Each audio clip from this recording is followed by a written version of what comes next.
The high performance people, the kids that are on the Hall of Fame, my Hall of Fame, have 4 or 5 characteristics. I'm going to name just 2 or 3 of them. Number 1, they give up social media unless they're selling on it.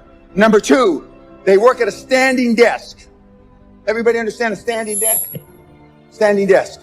Number 3, they have a treadmill under the desk and it goes at 4 kilometers an hour. 4 kilometers seems to be the maximum where you can still work and do a standing desk. Number 4, they work out 3 to 5 times a week between 30 and 60 minutes a day. Not for 6 packs, not for 4 or 7 or 8% body fat, but just to be generally fit. And last but not least, they eat healthy. That means different things to different people. Doesn't mean vegan, doesn't mean vegetarian.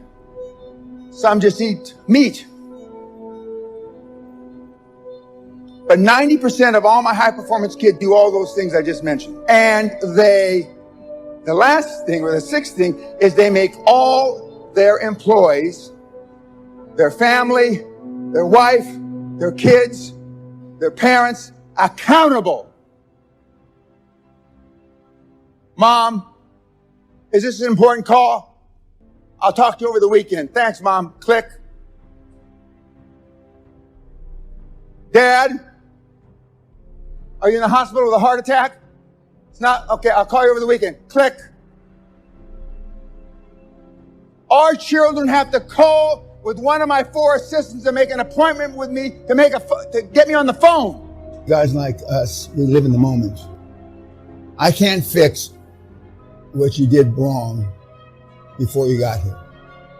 If I get down in the hole with you, the hole, desperation that most of you live in, I can't help you.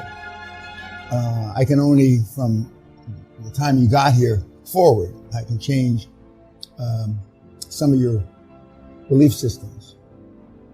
If you're 30 years old, you've been around about 250,000 hours. Well, this week can change those 250,000 hours if you immerse yourself. Now, you've heard the guys and the gals so far say they immerse themselves. They use different words. The French girl said it a little differently. But it has to be an obsession. You have to be, I already said this, you have to be like a born-again Christian. You got to be totally. And for those 2 or 3 of you that got some money, that's very hard to do because you're already happy. You're already in your comfort zone. And you've been in your comfort zone a long time. You want to make more money as long as I don't have to take any risk. That's basically it. For those of you who got a few bob. And the system will work. It's not going to work in, like Josh did, but it'll work. Most of you need improvisation. You should go take free classes in acting at a junior college or a college. Second, join Rotary. And I tell everybody this, Rotary, and you want to be on 1 or 2 committees. You want to be on the finance committee and you want to be in the membership committee. Why? Because if anybody's worth coming through the front door, you're going to see them. And you're going to also see how much money they're worth. Some guys look better than they really are. Rotary, okay? And Toastmasters, you want to not just sit, because there's 2 or 3 classifications of Toastmaster. You want the one that participates, where they say, this is a gold bar, sell it to me. That part, not the one to just sit back there and review everything. Toastmasters, because your communication skills, they're not good for what you're doing now. But you don't get to be a billionaire if you can't talk. Remember, leadership is me getting you to do what I want you to do when I want you to do it. And now the good news is 98% of the high performance people on the planet are all introverts. You got a chance.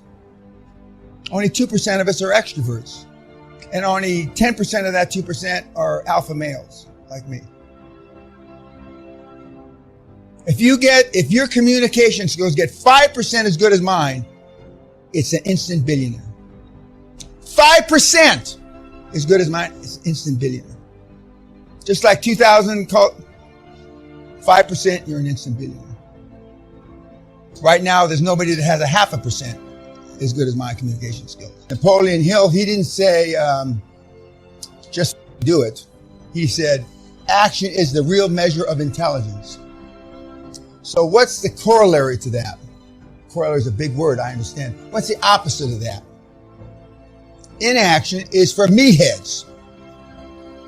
And why do we not take action? Because we're afraid. We want to be liked. Almost everybody in this room is a pleaser. And if I call you a pleaser, that means you're spineless. You know you're pleasers. There's a method to our madness of the questions we ask you. What's the highest performance thing you've ever done in your life? What's the highest performance thing your partner or wife has done in their life? What's the highest performance thing that your kids have ever done in their life? I'm going to go, and these aren't the exact words you use. Nothing, nothing, nothing. But we got some guys that are pretenders, not pleasers, pretenders to be tough. It's all right if you down deep inside know you're not tough, just as long as you pretend to be tough. That's all it takes. That's why we send you to Toastmasters. That's why we send you to improv. And yet 98% of the high performance people are all introverts.